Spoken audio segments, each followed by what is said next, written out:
조광철 대표님 이렇게 나와주셔서 고맙습니다. 반갑습니다. 네, 반갑습니다. 1년 만에 다시 나오신 거죠? 예, 한 370일 정도 된 것 같습니다. 예. 코로나19 때문에 이렇게 편집국이 보이는 그런 공간으로 이렇게 모셨습니다. 예. 자, 그러면은 다시 한번 1년 전에도 KPEC에 대해서 미주민주 참여 포럼에 대해서 자세히 이렇게 설명을 하셨는데 시청자들을 위해서 간단히 소개를 좀 해주시죠. 예. 미주 민주 참여 포럼은 영어로는 Korean American Public Action Committee (KPEC이라고도 불리고요. 저희는 보수와 진보의 그런 분열을 넘어서 정의, 공정, 평화, 통일, 민주 참여라는 보편적인 가치로 한반도 평화를 위해서 함께하는 힘을 모아서 유권자 단체로서 실천하는 그러한 비영리 단체라고 말씀드릴 수 있겠습니다. 예. KPEC에 대해서 조금 설명이 필요할 것 같습니다. 어떤 분들이 참여하고 있고 어떤 일을 하시는지, 그 다음에 지역적으로는 어떻게 분포되어 있는지 조금 더 부연 설명을 좀 해주시죠. KPEC은 우리가 평화의 가치, 또 정의의 가치를 실현하기 위해서는 깨어있는 사람들의 함께하는 힘이 중요하거든요. 그래서 현재 저희가 한 4년 가까이 이제 됐는데요. 지난 4년 동안 500여 명의 각계각층의 사람들이 함께하고 있고요. 직업군도 일반 회사원부터 공무원, 또 의사, 변호사, 회계사, 또 저와 같이 회사를 운영하는 기업인, 경제인, 다양한 분포가 로 되어 있고, 또한 지역도 저희 KPEC의 본부가 오렌지 카운티 캘리포니아에 있기 때문에 남가주 지역에 한 300여 분의 멤버가 있으시고요. 뉴욕 지역에 뉴욕 뉴저지에 한 80여 분, 그리고 워싱턴 DC에 한 30여 분, 또 시애틀에 20여 분, 미 전역에 500여 분이 함께 하시는데, 저희 목표는 이런 함께 하는 힘을 이제 1,000명, 2,000명, 10,000명, 10만 명까지 갈 때 저희의 어떤 올바른 그 목소리가, 유권자의 목소리가 전해지지 않을까, 그렇게 목표로 하고 있습니다. KPEC 이외에 미국에서 좀 모범적으로 공공외교를 수행하는 그런 단체가 또 있나요? 사실 김 기자님 아시다시피 공공외교라는 그러한 개념 자체가 역사가 굉장히 짧지 않습니까? 그렇습니다. 한 10년 전에 우리나라 정부가 공공외교 원년을 선포했고요. 그게 이제 2010년인데요. 그리고 지금도 공공외교의 그런 주체 또 방향에 대해서 아직 완전히 개념 정립이 되어 있지는 않기 때문에 미주 동포 사회에서 공공외교를 수행한다라는 그런 방향 설정을 하고 하는 데들은 사실은 그렇게 많이 있지는 않았었고, 물론 미국에 250만 그 동포들이 존재하고 있는데 다양한 단체들이 있죠. 미국에 180군데의 한인회가 있고요. 또 한국과 관련된 민주평통이라는 곳이 15군데가 있고요. 또 경제인협회, 또 문화인협회, 수많은 협회들이 같이 있는데, 우리가 한반도 평화를 위해서 일을 하는 그런 평화 공공외교를 수행하는 곳은 아마 KPEC이 굉장히 좀 두드러지지 않나, 그렇게 생각이 되고 있습니다. 그래서 지난번에도 말씀하셨지만 그 이스라엘의 그 에이펙 그 사례도 굉장히 좀 모범적인 사례가 될 수 있는 거죠. 그렇습니다. 사실 저희가 벤치마킹 하는 데가 이스라엘의 에이펙인데요. 사실은 우리나라도 지금 그러니까 이념으로 분단된 조국이 한반도고요. 또 사실은 우리 한국에서도 보수와 진보의 갈등과 이러한 분열이 많이 있지 않습니까? 그래서 사실 우리도 쉽지 않은 이렇게 통합과 또 함께하는 뜻으로 한반도의 평화의 목소리를 내는데 그런 조건들이 쉽지는 않은데, 그런데 굉장히 긍정적인 것은 사실 미국에서 가장 모범적인 공공외교를 수행한다고 하는 이스라엘의 에이펙을 보시면요. 사실 이스라엘은 한국보다도 더 많이 분열되어 있습니다. 우리가 성경에 보면 12지파가 있지 않습니까? 사실 이스라엘을 가다 보면 정말로 이념적으로도 극보수부터 극진보까지 굉장히 다양한 사람들이 아주 제각각의 목소리를 내는데, 딱 하나 미국에 있는 유대인들이 이스라엘의 안보, 외교 부분에 있어서는 모든 것을 다양성을 제쳐놓고 함께 모인다는 거죠. 그래서 에이펙의 정회원이 한 30만 명 되고 회비를 내는 회원이 한 10여만 명, 그리고 실질적으로 연방 의원들께 목소리를 내면서 함께하는 그러한 분들이 2만 명이 됩니다. 그래서 저희 케이펙도 근데 미국에 있는 그러한 유대인들이 한 600만 명 가까이 되거든요. 그럼 미국에 있는 우리 미주동포들도 250만 명이 이제 넘어가고 있습니다. 사실 뭐 그렇게 큰 차이가 난다고 볼 수는 없는데 그러한 어떤 참여의 그런 파워, 정치 참여의 파워, 유권자의 목소리를 내는 그런 파워는 정말 비교가 안 되죠. 그래서 저희들도 사실 미주동포들이 경제적으로 굉장히 많이 성장을 했습니다. 또 1.5세, 2세들도 각 요지에 진출을 많이 하고 있는데 아직까지도 그럼에도 불구하고 우리 동포들의 정치 참여 부분 그리고 유권자로서의 목소리를 내는 정치적 신장의 부분은 아직도 많이 부족하다 이렇게 볼 수 있습니다. 예, 그 지난번에 오셨을 때 그 회원이 몇 명이냐 이렇게 제가 질문을 하니까 400명 정도 됐거든요. 1년 만에 100명이 더 늘었으니까 그 성장 속도는 굉장히 빠르고 또 제가 계속 관찰을 했는데 그 후에 진행된 업무나 일들은 굉장히 많은 일들을 하셨기 때문에 제가 보기에는 그 빠른 성장을 이루지 않을까 이런 생각이 들고 머지않은 날에 에이펙을 따라잡지 않을까 그런 기대를 가져봅니다. 사실은 저희가 에이펙의 모든 것을 우리가 존경할 수는 없고요. 물론 거기는 민족마다 또 이 에스닉마다 다 다른 점이 있고 또 우리 민족은 우리 민족대로의 장점이 있고 단점이 있고 또 이스라엘은 이스라엘대로 장점이 있고 단점이 있는데요. 분명한 것은 내 조국의 평화와 안보 또 안녕 이런 거를 위해서는 한 목소리를 내는 모습 그거는 우리가 철저하게 배워야 하고 또 우리 민족도 충분히 그렇게 할 수 있다는 것을 많은 역사적인 사건 속에서 보여줬거든요.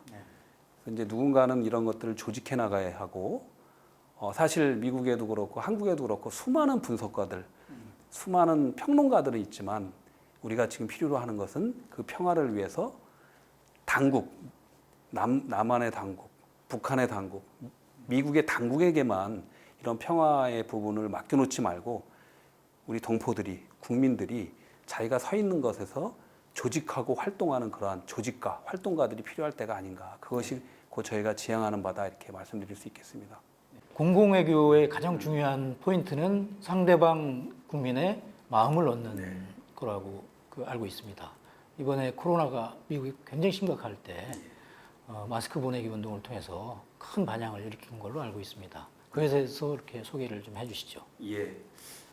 우리 김기수 부장님 말씀하신 것처럼 공공외교의 역사는 짧지만 사실 지금까지는 공공외교를 한 나라의 정부가 타 국민의 마음을 사로잡는 그래서 그 주체가 그 정부로서 생각하는 경향이 좀 있었고요.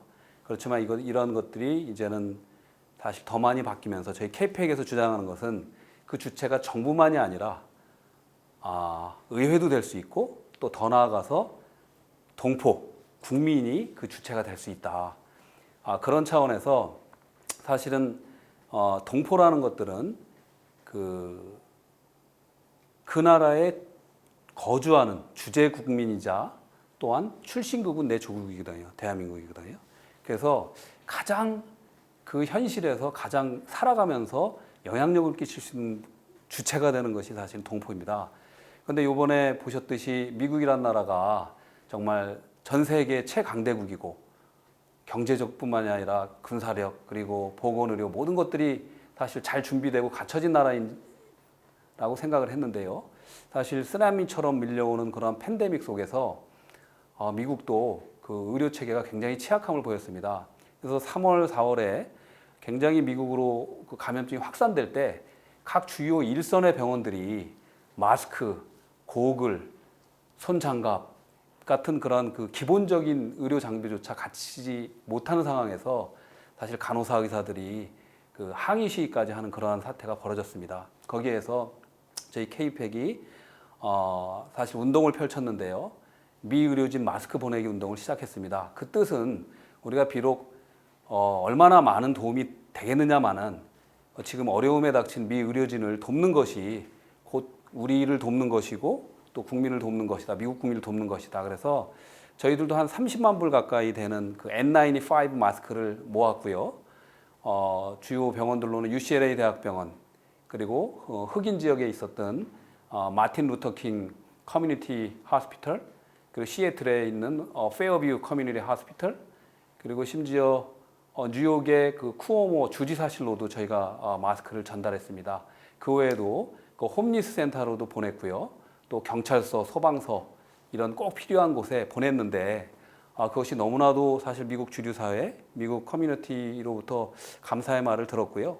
또 더 중요한 것은 그것을 우리 단체로만 끝나는 것이 아니라 미 50개 주에 있는 주요 한인 단체들, 한인회, 평통 또 여러 가지 단체들에서 같이 합류해 주셔서 이 운동 자체가 굉장히 크게 확산이 됐고요.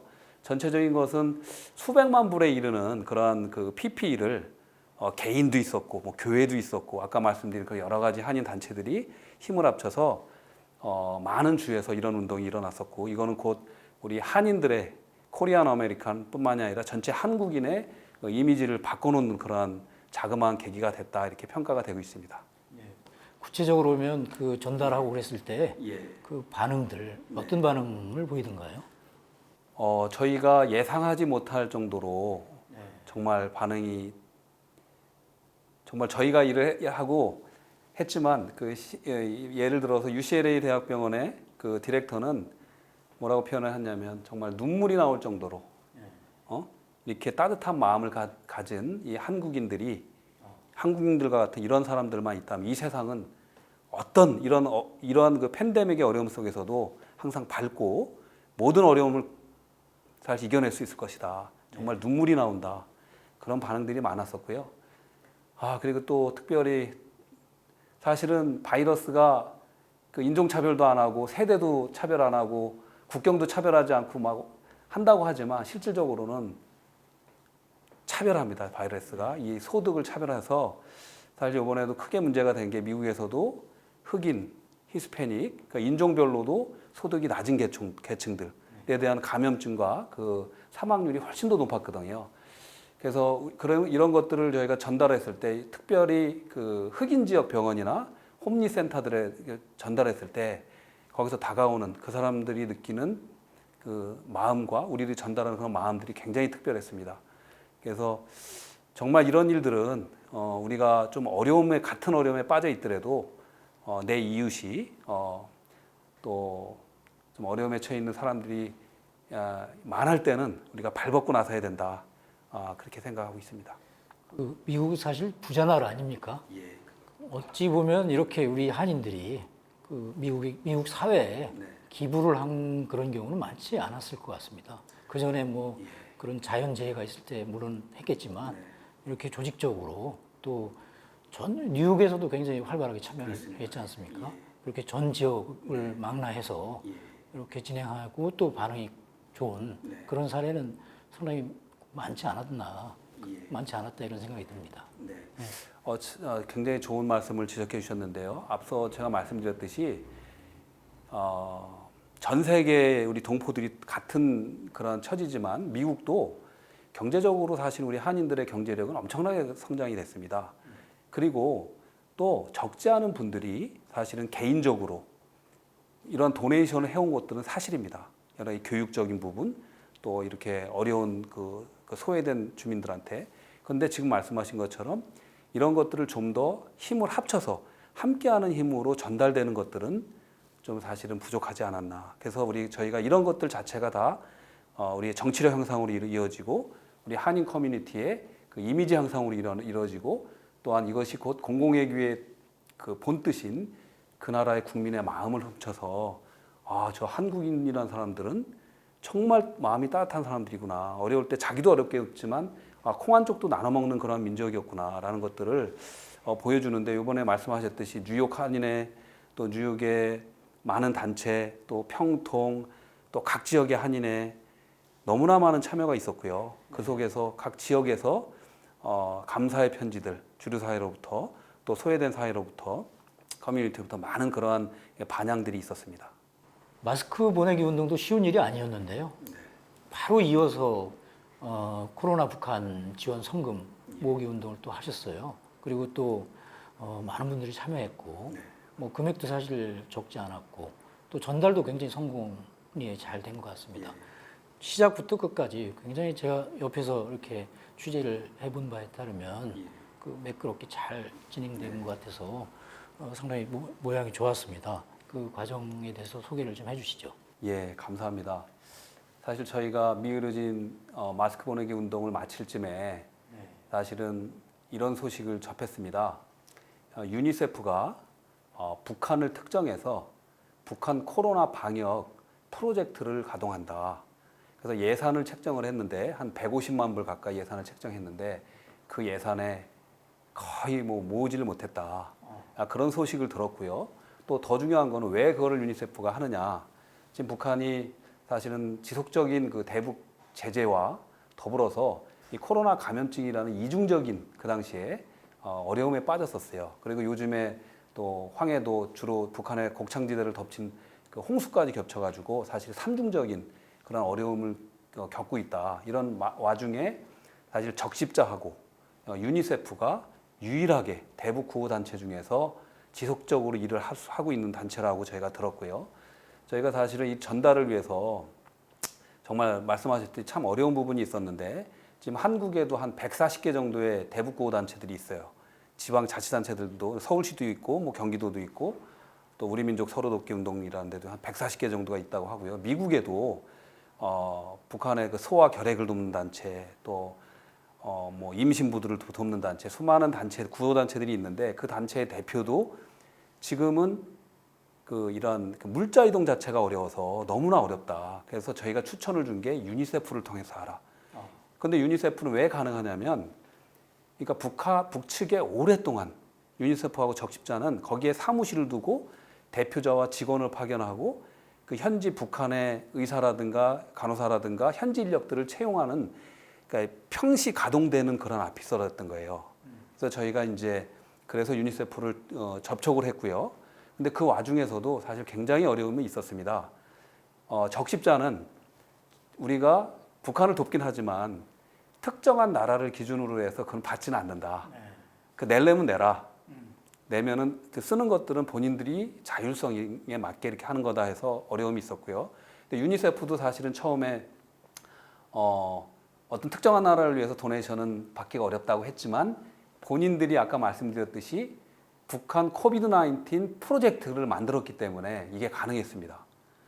그래서 사실은 유니세프뿐만이 아니라 유엔 전체에서 북한의 지금 코비드와 관련된 예산이 한 그 4천만 불 정도가 책정이 됐는데요. 지금까지 모금이 4.5%, 180만 불뿐이 모금이 안 돼 있는 상황입니다. 그래서 우리 김 기자님께서 말씀을 주셨듯이 사실 한국에 지금 전달이 어려운 그런 단체들이 있다면 지금 제가 말씀드린 것처럼 유니세프 또는 적십자를 통해서 전달하는 것도 고려해 보시옵사 하는 것을 제가 조언을 드리고요. 저희들도 그 도움을 드릴 수 있다는 것을 말씀을 드립니다. 그래서 작은 금액이지만 저희가 56,112불 50전을 유니세프를 전달을 드렸고요. 유니세프는 그거를 북한 코비드 의료 보건 의료 그 장비를 구입해서 쓰는 거로 특정해서 이렇게 쓰기로 약조를 받았습니다. 그리고 저희하고도 앞으로 MOU를 맺어서 지속적으로 이러한 인도주의적인 구호 사업을 같이 해나가기로 이렇게 약속이 된 상황입니다. 네, 아직 전달은 안 되는 거죠? 전달 다 마쳤습니다. 아니 그러니까 예. 북한 북측에 아직 한 네, 거는 그거는 아직은 안 된 거로 알고 있고. 그건 또 확인이 돼서 또 이렇게 답이 옵니까? 지금 유니세프가 저희가 알기는 사실은 중국의 대련하고 북한의 남포를 잇는 그 이 화물선이 있었는데 그 자체도 북한에서 이 코비드 방역 때문에 철저히 그러니까 사람의 왕래뿐만이 아니라 이게 물류의 왕래도 굉장히 통제가 돼서 그래서 어렵다는 거예요. 그러니까 북한이 무조건 안 받는다가 아니라 이 중국과의 국경을 봉쇄하면서 수출 자체도 중국과의 무역 자체도 뭐 90% 이상이 없어져 버렸잖아요. 그런 것처럼 이 방역 물자가 이게 유통이 되는데도 이 어려움이 있기 때문에 기존의 어쨌든 그 유니세프와 적십자 외에는 다른 단체들이 좀 힘든 상황이다. 그렇게 들었습니다. 미국 사회에서 북한을 돕자. 네. 이 부분에 그러니까 마스크 보내기 운동이야 뭐 모두가 다 한 마음으로 참여할 수 있지만 예. 북한 돕는 거에 대해서는 또 그 조금 분위기나 반응이 좀 다를 것 같은데 어떻습니까? 미국 사회에서는? 사실은 우리 교포 사회가 우리 한국도 마찬가지지만 어쨌든 보수, 진보 이렇게 해서 약간 정치적인 이런 정치공학적으로 이렇게 약간 다툼이 있고 분열이 좀 있는 게 사실입니다. 그렇지만 요번에 저희가 북한 동포독기 운동을 했을 때 모르겠어요. 뒤에서는 어떤 평가가 있을지 모르지만 적어도 약간 보수적인 분들도 저희 대놓고 반대하거나 그러지는 않았습니다. 그거는 왜 어떤 의미가 있냐면 저희가 이 일을 하기 전에 또 미의료진 마스크 보내기 운동을 했잖아요. 미국이 최강자예요. 그래서 그때 약간의 그 다른 목소리가 있었던 거는 뭐냐면 왜 미국이 이렇게 부잔데 물자 제일 많은 나라인데 왜 미국 도와주냐고 이런 또 이 약간 진보적인 성격의 그런 분들이 그렇게 얘기를 했었고 그래서 저희가 얘기했던 거는 생명 지금은 인간 안보를 얘기하고요. 그러니까 군사 안보, 경제 안보 이런 것들이 중요한 게 아니라 이번 바이러스를 통해서 생명 안보, 인간의 안보 그리고 모든 우리의 적은 보이지 않는 적이 국경을 넘어서 다 넘나들기 때문에 우리가 공동으로 대처해야 될 그런 것들은 즉각적으로 우리가 일을 해야 된다. 그래서 사실 저희가 준 그런 N95 마스크가 굉장히 큰 도움이 됐었고요. 그거에 이어서 북한 독보독기 운동을 했기 때문에 이렇게 대놓고 밖으로 우리를 비판하거나 이런 것들은 제가 듣지 못했고요. 그 미국인의 입장을 보면요, 너무나 많은 칭찬합니다. 미국인들은 그러니까 인권을 우선시하고 생명을 우선시하고 물론 저희가 군산복합체라든가 좀 뭐 네오콘이라든가 미국의 안 좋은 모습들이 그 언론에 이제 나오고 그런 부분 때문에 약간은 다른 의견도 있지만 전체적인 미국인들의 마음들은 또 미국의 연방의 그러한 그 기조들은 어떤 인도주의적인 지원, 생명에 관한 지원, 평화에 대한 지원은 반드시 함께 간다. 그렇게 보고 있습니다. 공공외교에서 굉장히 중요한 부분 중에 하나는 정책 공공외교인데 이 한반도의 평화 그렇습니다. 이 부분들을 널리 알리고 또 지지 여론을 모아내고 굉장히 중요한 부분을 차지하는 것 같습니다. 저도 사실 이 참여를 다 해봤었는데요. 그 한반도 평화 포럼 이 코로나 때문에 굉장히 오프라인 행사가 힘들어서 그 랜선 포럼을 했는데 굉장히 그 회를 거듭할수록 또 참가하는 분들은 많아졌고 또 내용도 굉장히 알차서 아주 좋은 반응을 얻었던 것 같습니다. 그 부분에 대해서도 좀 소개를 해주시죠. 예. 저희 그 미주 민주참여 포럼은 기본적으로 말씀드렸듯이 정의, 공정, 평화, 통일, 민주 참여라는 보편 가치를 공유하고 홍보하고 교육하는 것이 기본입니다. 그렇기 때문에 이번에 그 양국의 그 동맹으로서의 양국의 외교안보 전문 의원들을 초대해서 8월 17일부터 9월 7일까지 4주에 걸쳐서 진행을 했는데요. 그것은 초대자들은 한국에서 그 송영길 국회 외교통일위원장님 그리고 김경협 한반도 평화포럼 대표 삼선위원이시죠. 그리고 미국에서 직전 아태 소유위원장을 하신 브레이 셔먼 의원 중진위원이시죠. 그리고 미국 민주당의 그 외교안보 전문가 의원인 우리 한국계 앤디 김 의원을 모셨는데요. 정말 많은 좋은 발언들, 정말 한반도 전문가들답게 정말 많은 좋은 의견들이 나왔고 참여자도 뭐 거의 내일신문에서 그때 유튜브 생방송도 하셨죠. 그리고 줌으로만 했을 때도 뭐 거의 200명 이상, 뭐 270명까지 들어왔고 유튜브 방송까지 실시간으로 거의 500명에서 800명이 들어왔다 이렇게 그렇습니다. 기술팀에서 들었는데요. 이 부분은 그렇습니다. 지금 김 기자님께서 말씀하셨듯이 공공외교로 하면은 그 주체도 중요하지만 세 가지 정도로 크게 구분이 되지 않습니까? 첫째는 가장 근저에 있는 문화 공공외교. 그러니까 우리가 K-팝이라도 얘기하고 뭐 한류라든가 K-드라마, K-스포츠 이런 것들이 문화 어쨌든 그 공공외교고 그 위에 있는 것들이 이제 지식 공공외교. 우리 한국의 역사를 알리고 우리 한국어를 알리고 이런 것들이 지식 공공외교인데 근데 지금 말씀하셨듯이 우리가 그런 것들은 기본적으로 광범위한 이 주체들이 참여해서 가되 지금 중요한 것은 우리가 정책 공공외교 정책 공공외교에서도 평화 정책 공공외교가 굉장히 중요할 때다. 그래서 제가 다시 돌아가서 그럼 그 주체는 정부만이 돼야 되느냐? 정부도 열심히 일을 해야 되죠. 의회도 열심히 일해야 되는데 더 중요한 거는 그 주체가 여러분 750만 동포들입니다. 그 각 지역에서 그 나라에서 우리 평화의 가치는 이 세계 평화와 각 나라의 가치와도 부합한다.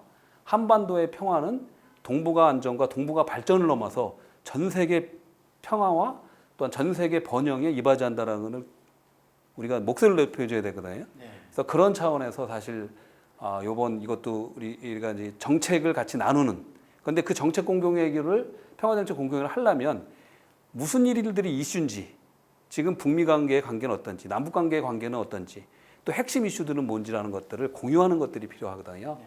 그래서 이번에 네 분의 의원들께서 굉장히 의미 있는 정말 한 분 한 분 그 토픽을 이야기할 정말 뭐 2시간 이상도 할 수 있을 정도로 좋은 토픽들 공유가 많이 됐다고 이렇게 생각하고 있습니다.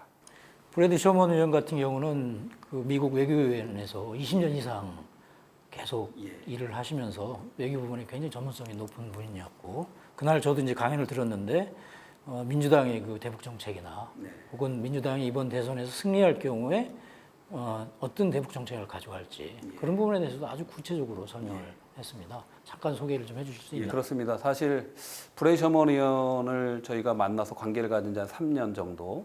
저도 처음에 들을 때 한국의 방송에도 꽤 많이 나왔었는데 스시맨이다.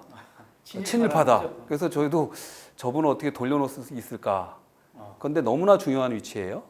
꼭 그분 어떤 의원이 브래드 셔먼 의원이 아니라 어떤 의원이라도 하원의 외교위원장, 상원의 또 외교, 또 하원의 또 그 중에서도 아태소위 우리 동북아 아시아 태평양 그리고 비악산 그 위원장이 이제 브래드 셔먼 의원이셨는데요. 그래서 저희가 어쨌든 간에 이분을 설득해야 하고 한국의 역사를 알리고 또 현재 이슈의 핵심이 뭔지 이런 것들을 제가 유권자로서 또한 저희가 사실 한반도 전문가잖아요.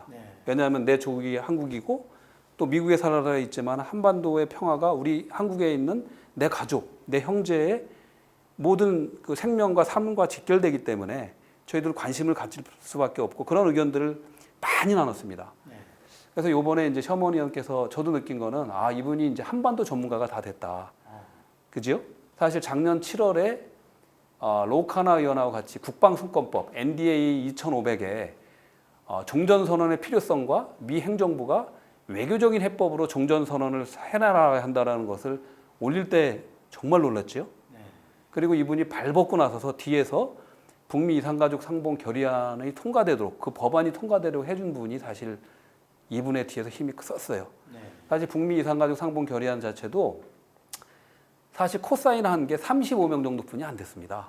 435명 연방 하원 중에서 그럼에도 불구하고 작년 10월 31일 날 직권상정으로 해서 외교위원회를 통과시켰고 올해 3월 10일 날 전체 회의에 391명이 찬성하는 가운데 통과가 됐어요. 그런데 그거에 지지 서명 받은 분 한 분이 35분뿐이 안 됐어요. 그거는 뭐냐면 이 브래드 셔먼 의원의 리더십, 셔먼 의원이 외교위원장 그 당시 지금도 아직은 그 임기 중이신데 엘리 에덴겔 의원을 설득해서 그걸 통과시켜 준 거예요. 그게 이런 분들의 리더십인데 이분들을 바뀌어놓기 위해서는 팩트를 얘기해야 되죠. 우리 역사에 대해서 많이 논의를 했고요.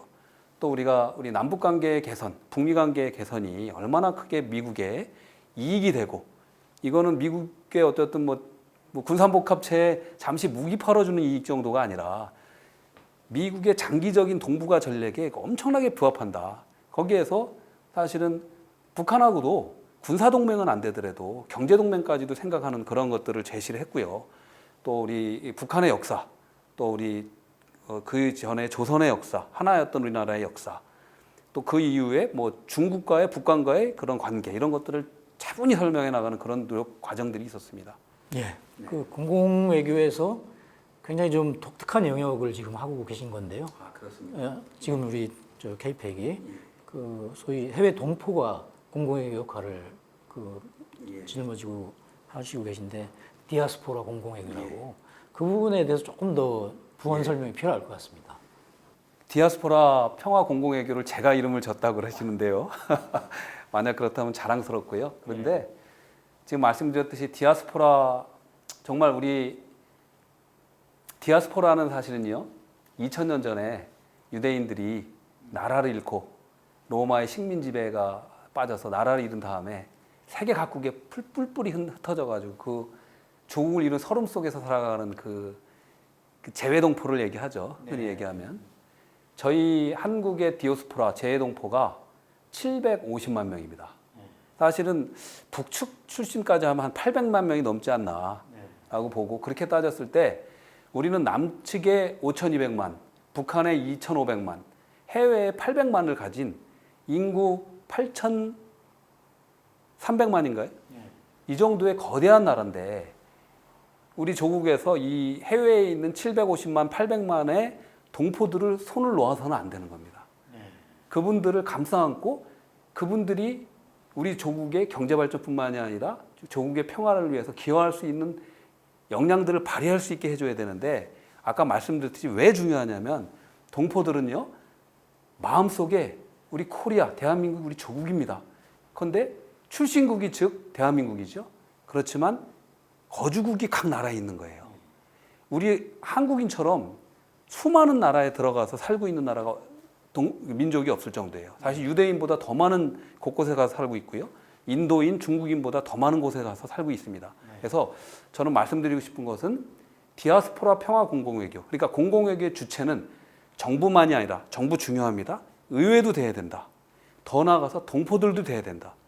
그리고 미국을 이제 기준으로 보면 미국의 의원들이 사실 한국 정부를 상대를 해주지 않고 깊은 얘기를 하겠냐고요. 남의 정부랑. 그렇지만 유권자로서 또는 후원자로서 또는 우리처럼 좋은 평화의 정책을 얘기하는 그런 아젠다를 갖고 오면 대화를 나누는 거예요.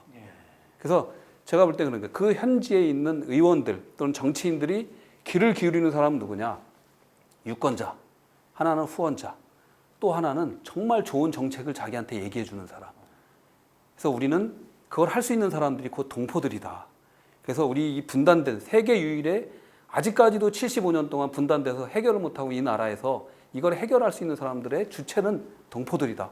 그래서 우리 한국 정부나 한국 국민들도 이 동포들의 가치를 정말로 다시 한번 깨달아야 하고 동포들 스스로도 아 내가 내 서 있는 장소에서 한반도 평화를 위해서 역할을 할 수 있구나라는 것을 깨달아야 되고 일을 해나가야 하는 것입니다.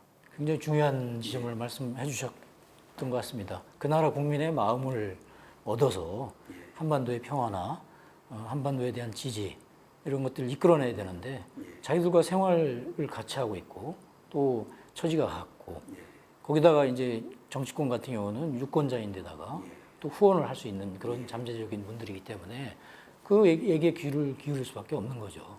그런 면에서는 상당히 독특하면서도 중요한 그런 공공외교를 수행하고 있다는 생각이 듭니다. 예.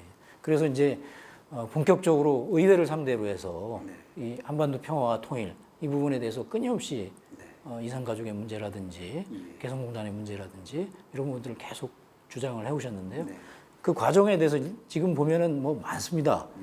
북미 이산가족 상봉 결의안 외교위원회 통과, 입양아 시민권 법안 지지 서명, 한국전 종전선언 국방수권법 수정안 상정 통과, 개성공단 연방의회 설명회, 그 다음에 강제징용 관련 일본의 보복 조치에 대한 부당성을 알리는 운동, 이런 것들을 굉장히 많은 일들을 의회를 상대로 해서 계속 지금 하고 있는데 그 과정에 대해서 좀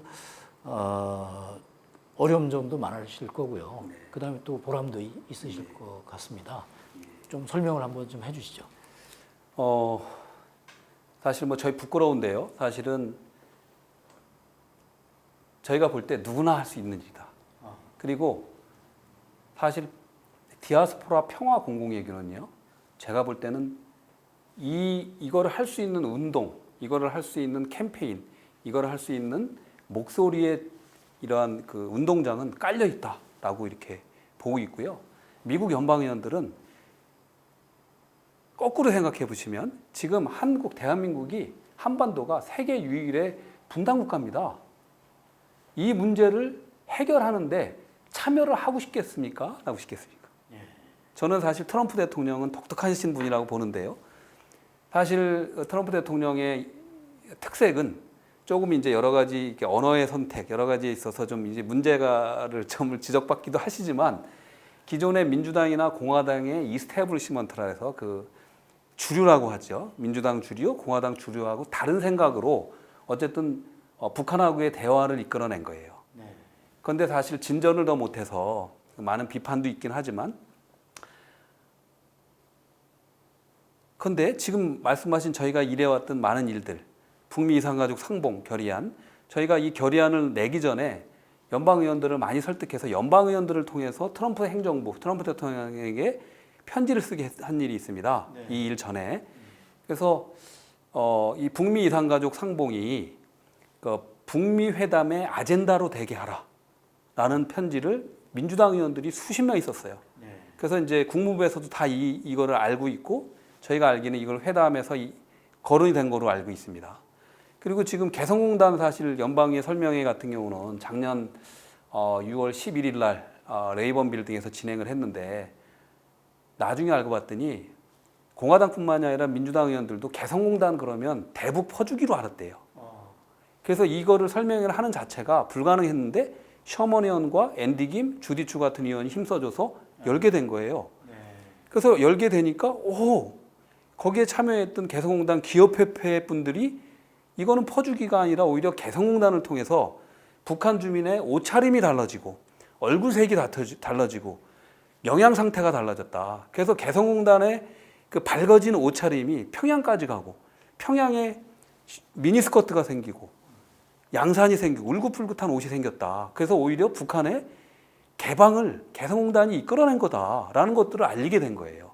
그러니까 이거는 다시 얘기 들어서 입양아 시민권과 마찬가지죠.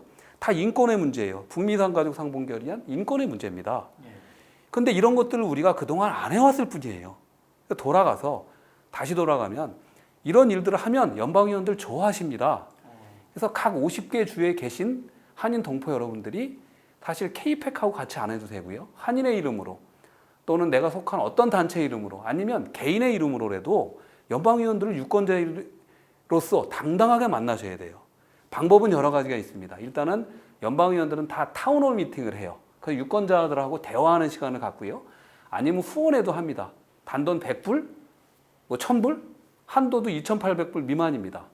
후원해 주시면 감사 편지 오면서 또 대화를 나누려고 합니다. 그럴 때 그 목소리로서 우리 이런 거를 좀 해달라 라는 거를 내시면은요, 연방의원들은 흔쾌히.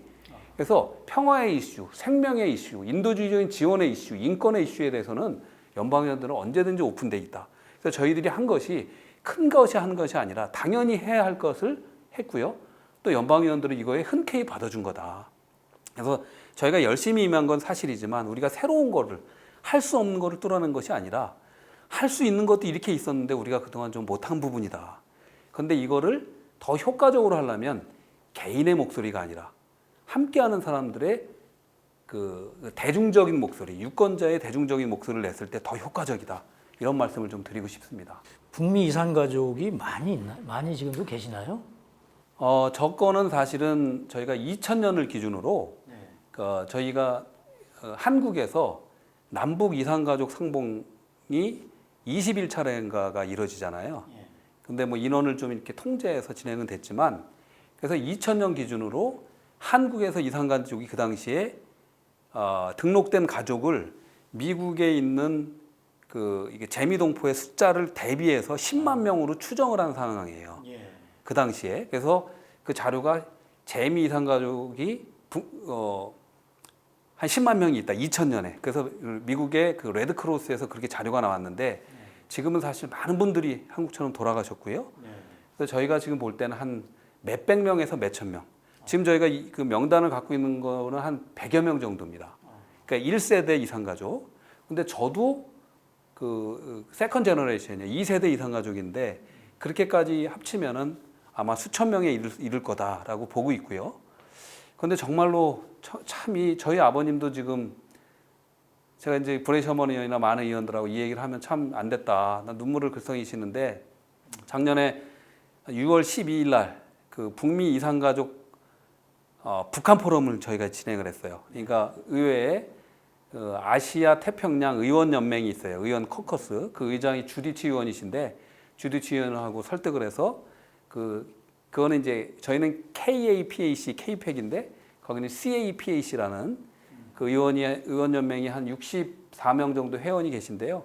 거기 연방 의원들이 한 그때 10여 명 그리고 뭐 보좌진 꽉 차서 그때 2명의 이산가족 할머니들을 모시고 했는데 정말 눈물이 글썽할 정도로 정말 많은 분들이 살아생전 자기 정말 형제, 부모 생사도 모르고요. 어디 있는지도 모르고 형제들 아직도 못 보고 이 슬픔 속에 늙어가시고 죽어가고 계신데 정말 만나게 해야 된다. 그런 거에서 너무나 많은 관심들이 있어요. 미국 의원들도 그렇고. 예. 다시 이제 그 조금 큰 주제로 가면 이 종전선언은 굉장히 좀 무거운 주제이고 상당히 부담스러워할 수도 있는 그런 주제인데요. 이것도 굉장히 국방수권법에 지원 포함시켜서 통과된 거란 말이에요. 그 과정도 사실 쉽지 않았던 것 같습니다. 사실 뭐 국방수권법이라는 거는 사실 예산안과 이제 결부된 거라 이제 거기에 올라가면 거의 통과가 되는데 사실 지금 캘리포니아에 있는 로카나 의원과 앤디 김 의원이 그 메인 코사이너로 해서 그 HR 152라고 해서 한국전 종전선언 결의안이 발의돼 있습니다. 그러니까 현재까지, 그러니까 작년 말까지 40분이 사인을 했는데, 그러니까 현재까지 47분이 코사인이 돼 있어요. 아직 작죠. 435명의 연방 하원 중에서 47분인데, 근데 굉장히 분위기가 좋습니다. 왜 좋으냐면 아까 말씀드렸듯이 차기의 연방 하원하고 상원까지도 사실 이제 민주당이 그 다수당이 될 거라는 예측이 강한데 미국은 잘 아시겠지만 다수당이 위너 테이크스 올이에요. 모든 상임위를 다 위원장을 가져가거든요. 그래서 다음번 연방하원 외교위원회가 굉장히 중요한데 거기에 출마하신 분이 브레이 셔먼 의원하고 또 그레고리 믹스라고 그 뉴욕이 지역구이신 흑인 의원이 계시고요. 그리고 한 분이 이제 그 조아킨이라고 그 텍사스가 지역구인 그분은 약간 진보적인 성격인데요. 거기서 그 그레고리 믹스하고 브레이 셔먼 의원이 사인을 했잖아요. 그래서 이거는 의미가 크고 또 민주당 그 법사위원장 네들러 법사위원장도 사인했어요. 그래서 처음에는 주로 진보 성향의 미국의 의원들이 사인을 하다가 지금은 중진 그리고 백인들까지도 사인하고 있는 거예요. 그래서 제가 다시 돌아가서 가끔 이제 그 민주당 조 바이든 대통령이 당선이 되면 이게 오바마 행정부의 전략적 인내로 회귀를 해서 그 질문을 제가 바로 드리려고 했습니다. 아니, 뭘 말씀하시죠. 그러니까 많은 그런 오해가 있는 것 같습니다. 그 민주당이 이번 대선에 승리할 경우에 전략적 인내로 가서 또 아무것도 안 하는 거 아니냐. 그런 오해를 좀 오해인가요? 이제 사실은 과거의 행적을 보면은 뭐 그렇게 평가가 될 수도 있는데 저는 이제 상황이 많이 변했다라는 말씀을 드리고 싶고요. 조 바이든은 어쨌든 간에 민주당의 이스태블리시먼트다. 그래서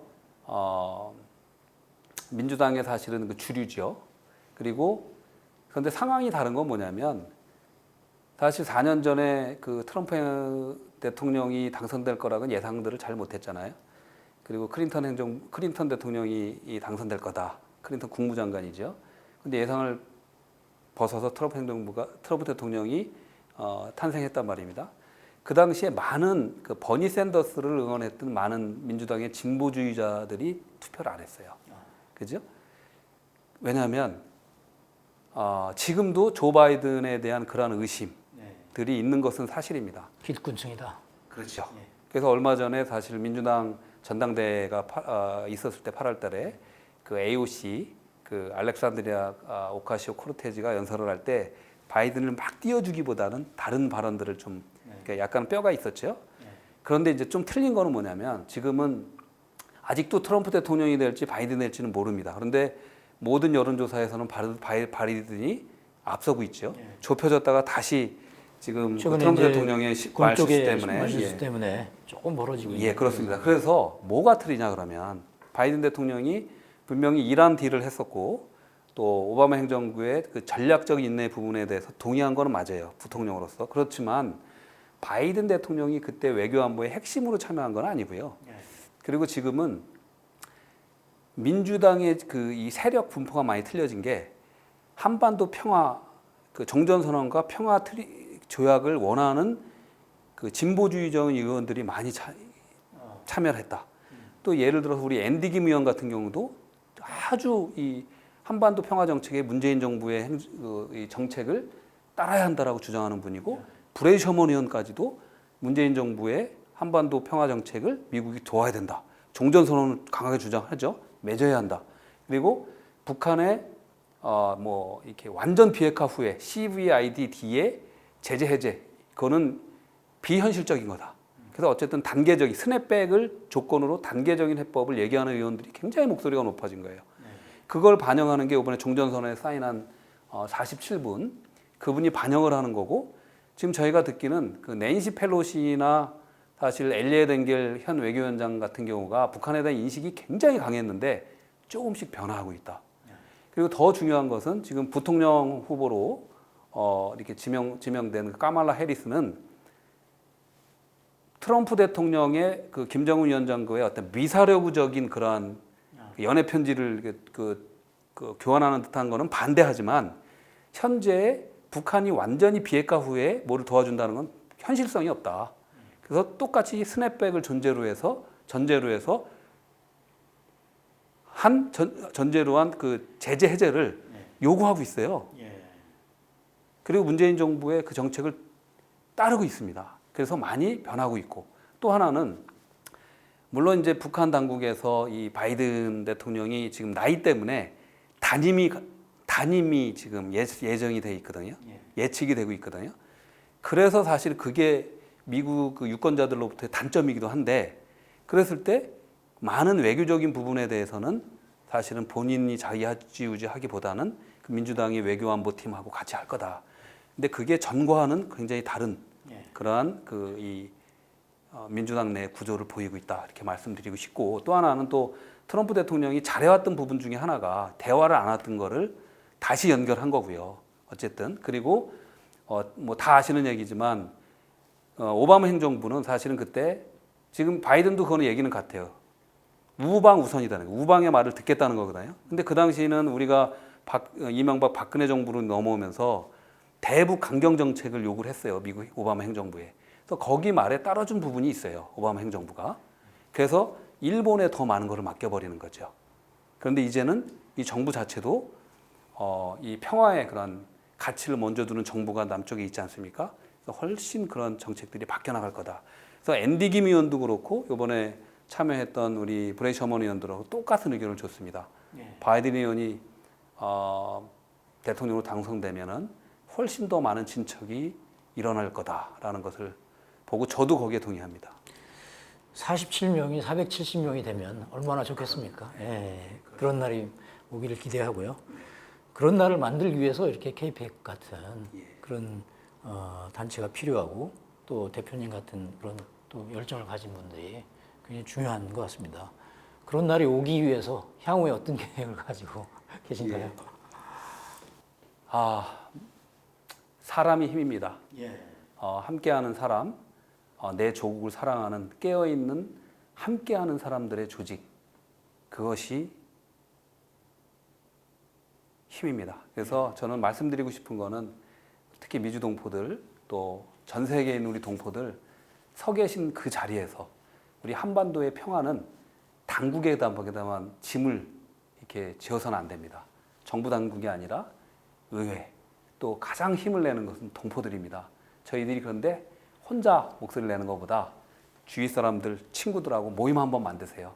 우리 한반도 평화를 위한 우리 깨어있는 어떤 이름이라도 우리 디딤돌이 되는 그러한 그게 힘이 되고요. 그런 함께 모여있는 사람들의 목소리들 그 목소리를 바로 각 나라에 있는 정치 지도자들은 듣습니다. 그래서 우리가 먼저 함께 하려는 노력을 해야 되고요. 사람은 다양한 생각이 있으니까 진보적인 생각도 있고 보수적인 생각도 있고 다양한 생각이 있지만 적어도 우리 한반도 평화는 이루어져야 되지 않겠습니까? 전쟁은 없어야 되잖아요. 저희 대한민국이 반도인데 대륙과 해양을 잇는 반도의 특성을 전혀 살리지 못하고 섬나라도 못한 그런 반도가 되고 있잖아요. 이제 뚫어야 됩니다. 그걸 뚫어 나가면 우리 후손들의 미래 성장 동력으로 발전하고 그런 남북이 하나가 돼서 평화를 이룰 때 그거는 바로 세계 각 나라의 평화에도 이바지하고 그 나라가 발전하는데도 우리가 큰 이바지를 이렇게 기여할 수 있다. 그래서 평화를 이뤄내고 목소리를 내려면요, 또한 현장에서 각 어려움이 있을 때 많이 기부도 하시고 같이 나누시고 이런 것들을 평소에 해나가야 된다. 그거는 곧 우리 대한민국 전체, 한국민 전체의 이미지를 바꿔주는 진정한 디아스포라 공공외교다, 이런 말씀을 드리고 싶습니다. 사실 우리 김 기자님께 작년에 우리가 2020년에는 우리 회원 배가의 목표가 1,000명을 목표로 드렸는데요. 정말 이 팬데믹이 저희도 정체는 이렇게 양적인 확장의 정체는 됐습니다. 그럼에도 불구하고 100분이 더 넣으셨는데요. 정말 올해는 정말 다시 2021년에는 1,000명으로, 근데 그게 배가 돼서 2,000명, 5,000명, 10,000명으로 갈 수 있게. 왜냐? 사람이 힘이기 때문입니다. 저희가 뭉쳐 있으면 저희 목소리를 듣지 않을 수가 없습니다. 그래서 저희도 그렇게 목표를 가져가고요. 또 그와 동시에 계속적인 우리 훈련, 교육, 우리 평화의 가치를 우리 동포들 스스로도 교육이 돼서 그 필요성에 대해서 같이 공감할 수 있는 그런 노력을 계속적으로 진행해 나가도록 하겠습니다. 한 가지 더 질문을 드리면, 지난번에 랜선 포럼에 그 젊은 세대들이 또 대거 참여를 했는데요. 굉장히 모양이 보기 좋고 또 희망이 아닌가 이런 생각이 드는데, 그 부분에 대한 계획은 어떻습니까? 사실 이게 비밀인데요. 뭐 간단하게 말씀드리면 정말 차세대가 너무 중요합니다. 우리가 차세대를 중요하다고 하지만 많은 뭐 한글 프로그램, 여러 가지 뭐 문화 프로그램, 또 뭐 지식 프로그램 이런 거는 있는데, 이 차세대들도 어리지만 굉장히 스마트하고, 또 미국의 많은 또 어른들, 그러니까 주류들도 차세대 목소리를 더 잘 듣거든요. 근데 차세대들이 이 평화의 가치를 얘기할 수 있다면 얼마나 좋을까. 그래서 제가 K-팩에서 K-팩 차세대 평화 공공외교 스쿨을 계획하고 있습니다. 그래서 저번에 그 우리 포럼에서도 많은 차세대들이 뭐 100명 이상씩 들어왔던 것 같은데, 예를 들면 뉴저지의 에이지안 어메리칸 유스 카운슬이라는 한 50명 단체가 있고요. 또 남가주에도 수많은 그 한글 학교에 소속돼 있는 차세대 리더들이 수백 명, 수천 명이 있습니다. 그 차세대들을 조직하는 일들도 저희가 관심을 갖고 해나갈 거고요. 저희 성인들에 대한 그런 평화의 가치, 정의의 가치, 이런 교육도 계속적으로 해나가지만 차세대 학생들이 우리들 조국에 대한 그 정체성, 또 조국에 대한 뭐 한글과 지식 외에도 조국의 평화가 가져올 수 있는 그 이런 가치에 대해서 교육할 수 있는 그런 스쿨들을 만들어 나가려고 하고 있습니다. 네, 그 1년 만에 이렇게 만나게 됐는데요. 1년 후에 이렇게 만날 때는 아마 K-팩 회원이 1,000명, 2,000명, 3,000명 이렇게 늘지 않을까. 그래서 미국 사회에서 한반도 평화에 큰 기여를 하는 영향력이 있는 그런 단체가 되지 않을까. 오늘 인터뷰를 하면서 느낀 그런 소감입니다. 이렇게 나와주셔서 고맙습니다. 굉장히 감사합니다. 감사합니다. 구독과 좋아요 버튼을 눌러주세요.